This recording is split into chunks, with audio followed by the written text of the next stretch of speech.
Welcome to Washington in Focus Daily. It is Tuesday, July 21st, 2026. I'm Carlene Johnson, the Center Square Washington's state government reporter. And in today's episode, three business leaders with an economic reality check from last week's Association of Washington Business Economic Future Solutions Summit, sharing their insights from very different sectors of the business world. You'll hear from Pearson Packaging, Wallace Properties, and Tiger Stop. One of them says he's seeing all their vendors pack up and leave. One says environmental regulations are a big issue for them. And another says we're expanding in Idaho because even though they've got an income tax and Washington doesn't yet have an income tax, there's a lot more reason to expand in Idaho over Washington. Then follow up to yesterday's segment about the Department of Commerce putting out a bid request for a study on what it would cost to replace the energy produced by the four lower Snake River dams, assuming those dams are removed. Now, at this point, there's no reason to believe there's momentum in that direction, especially since Trump began his second term. He immediately paused Biden's sort of speeding up that proposal to remove the dams. Turns out there has been a study done in 2022 from Washington Policy Center on exactly what it would cost to replace the clean energy those four hydroelectric dams produced. We'll share that with you today. And then one of the candidates challenging Washington's Supreme Court's Chief Justice Deborah Stevens for position 7 on the High Court is encouraging use of AI by judges and attorneys so long as final decision making rests with human beings. My colleague Tim Clauser, who's been interviewing many of the Supreme Court candidates for this hugely important primary, you've probably got your ballot now, and maybe you've already filled it out and returned it. But you'll want to hear from this candidate and what some of his thoughts are in today's episode of Washington in Focus Daily. All right, so let's dive in. We are hearing more evidence from Washington businesses, some leaving the state, expanding outside the state, or at least relocating their personal residence because of mounting taxes and regulations. And some of those business leaders were featured last Thursday, July the 16th, at the Association of Washington Business Economic Future Solutions Summit. That's a mouthful. It was held at the Hilton at SeaTac, and we were there to cover it. There was a panel discussion that was titled Economic Reality Check, and it featured some of these business executives. You're going to hear from them just momentarily here. One of them is Nate Dick. He is the vice president of Tiger Stop. They're located in Vancouver. The company manufactures automated stop gauges and what they call material pusher systems that attach to existing machinery. I got on their website and learned a lot more about what they do. But he told the audience that the business climate is currently the most challenging they have encountered in more than 3 decades since their business launched. And here is a clip from some of the comments from Nate Dick with Tiger Stop. So what we're seeing right now is rising costs kind of across the board. In our 32 years in business, we've never seen all of our costs rising together and this aggressively.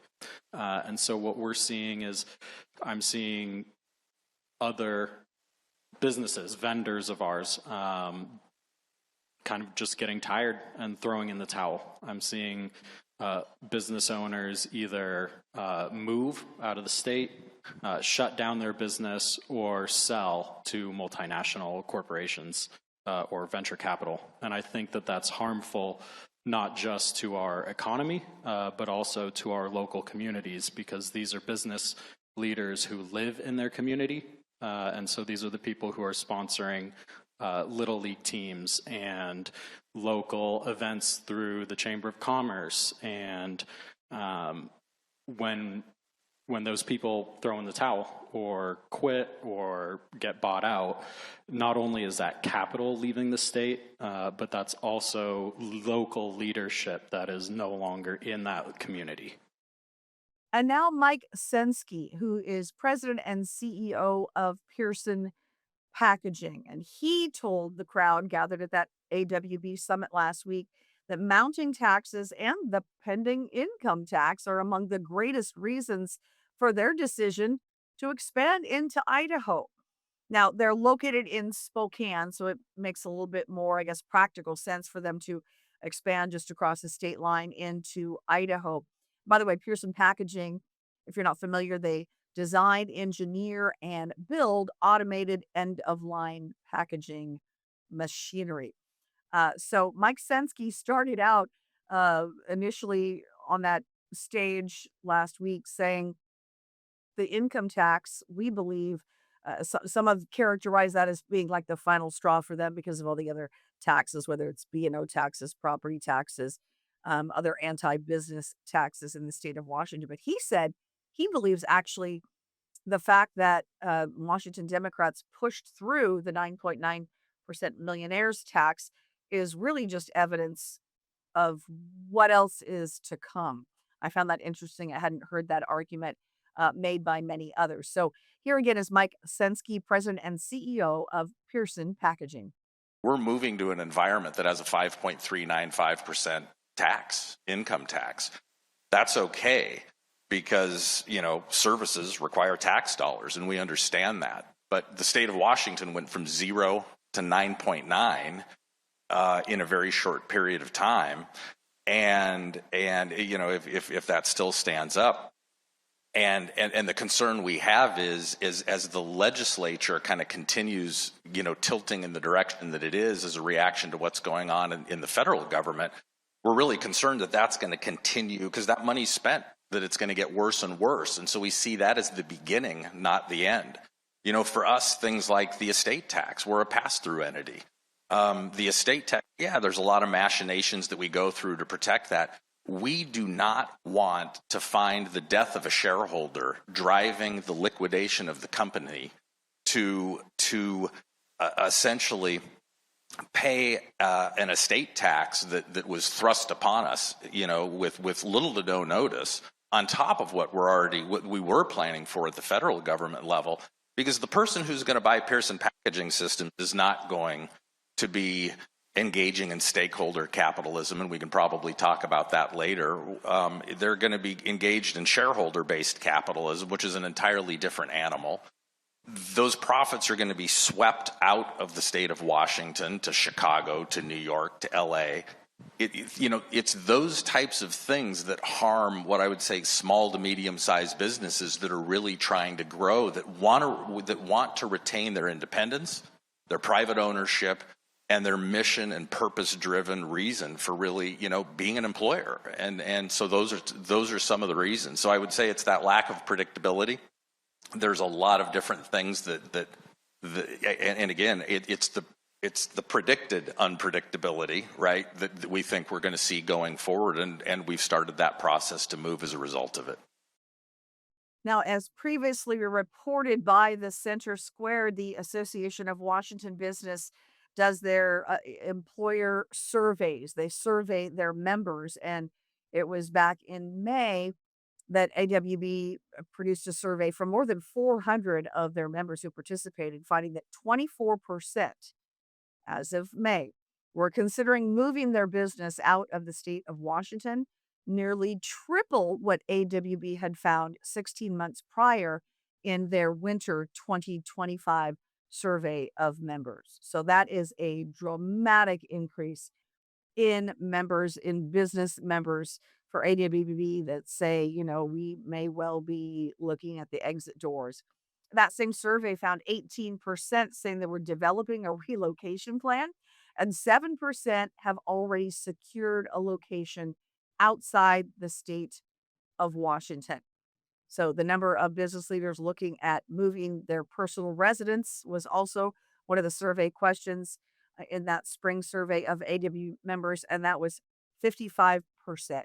55% of their members looking at relocating a personal residence, even if they're going to leave their, business location and employees and continue operations inside the state of Washington.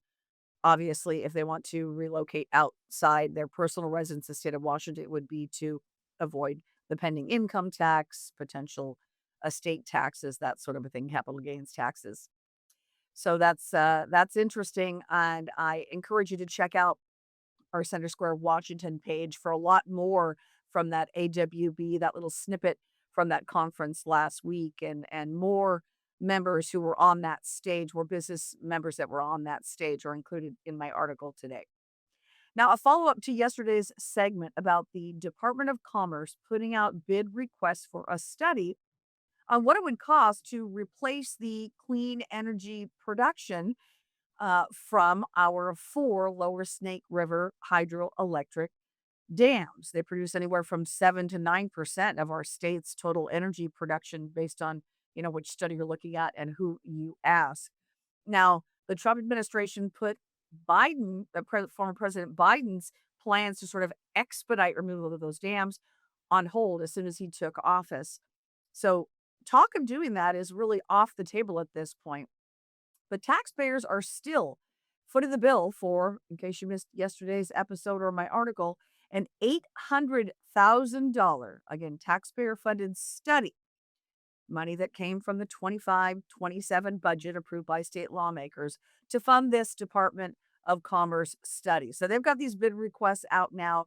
It'll be finalized next month. And they're looking to find out what really it would cost to have other clean energy production capacity if the dams were removed. Again, no plan currently underway that the dams would be removed, replaced, but we're going to spend $800,000 of Washington taxpayer money to fund this study anyway, because it was already budgeted. So here is Todd Myers with Washington Policy Center. He's the director for their Center for Energy and the Environment, because they did a study in 2022. They know, as of 4 years ago anyway, what it would cost to produce that energy if the dams were removed. Our study that we did in 2022 found that it would cost about $34 billion to replace the Snake River dams and make it so that that electricity was as reliable as it currently is. But of course, like, when is the last time a government project ever came in at cost that was expected? So you have to expect those costs to go up. Inflation since 2022 has gone up. The cost of everything has gone up. So, this is going to be an astronomical amount of money. Washington State spends about $100 to $200 million a year, depending on how you count it, on salmon recovery. $34 billion is 150 years worth of salmon recovery funding at current levels. Why would we spend $34 billion just to replace the electricity when we could use that money to improve salmon habitat across the state? It is a really bad idea for the environment and for ratepayers. Important to note that $34.3 billion price tag from WPC's study is just for replacing the energy. That does not account for the very cost effective and environmentally safe way of barging up that river system all the egg product that needs to get to port. Imagine if we didn't have the river system, if the dams were removed, for safely transporting all of those goods along the river highway, the marine highway system. And you instead had to put all that product in the back of a semi truck. And how many more trucks that would be on our highway system, how much more that would cost, or some of that potentially being a railway expansion, additional stops along the way as those goods are moved from eastern and central Washington to western Washington port systems as well. So it's going to be a heck of a lot higher than that. And again, as WPC and Todd Myers pointed out, this is a federal decision. This is not a decision that's going to be made here in the state of Washington.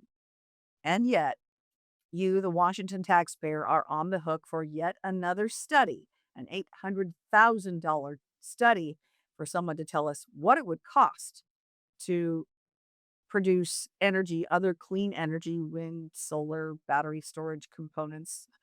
What that would look like across the state is interesting as well. And then, of course, you also would have to have the transmission system. If you greatly expanded all of that clean energy with more wind and solar and battery storage, you don't have the transmission system in place to move that power to people who need it.